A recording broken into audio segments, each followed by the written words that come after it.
मेरे हॉल में आखिर इतने सारे गमले आज क्यों बिखरे हुए हैं। तो आज शाम का टाइम था। सबसे पहले मैंने सोचा कि चलो अपने हेयर्स में मेहंदी लगा ली जाए। इसके लिए मैंने रेडी टू अप्लाई वाला नेट हैबिट का मेहंदी का पेस्ट अप्लाई करना शुरू किया। मेहंदी लगाते लगाते मैंने साथ में बेटे को भी बिठा दिया और कुछ स्पेलिंग्स लर्न करने के लिए दे दी। और साथ में कुकू मैडम को भी देख रही थी मैं, क्योंकि कोई काम करो और कुकू मैडम डिस्टर्ब ना करें, ऐसा तो हो नहीं सकता।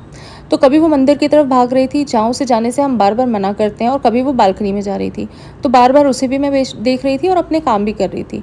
बारिश का मौसम है, इसलिए कपड़े भी घर के अंदर ही सुखाने पड़ रहे हैं। तो साथ साथ कपड़े सुखाने के लिए भी डाल रही थी, और जो सूखे हुए कपड़े उन्हें भी फोल्ड कर रही थी मैं।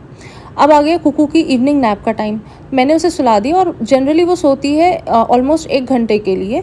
तो मैंने सोचा फटाफट से हेयर वॉश कर लेती हूँ, और आज बालकनी भी क्लीन करनी है तो बालकनी क्लीन कर लेती हूँ, जिसकी वजह से मैंने सारे गमले उठा के हॉल में रख दिए।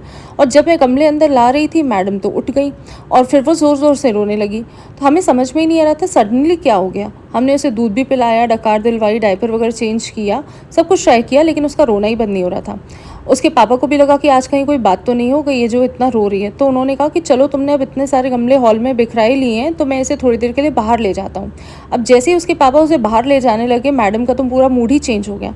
तब हमें समझ में आया कि मैडम का तो इवनिंग आउटिंग का टाइम हो रहा था। अब जैसे ही उसके पापा उसे बाहर लेकर गए, मैंने फटाफट से बचा हुआ बालकनी क्लीनिंग का काम निपटाया, और फाइनली इस तरीके से मेरी बालकनी भी क्लीन हुई, और आज मेरी इवनिंग का सबसे बड़ा टास्क कंप्लीट हुआ।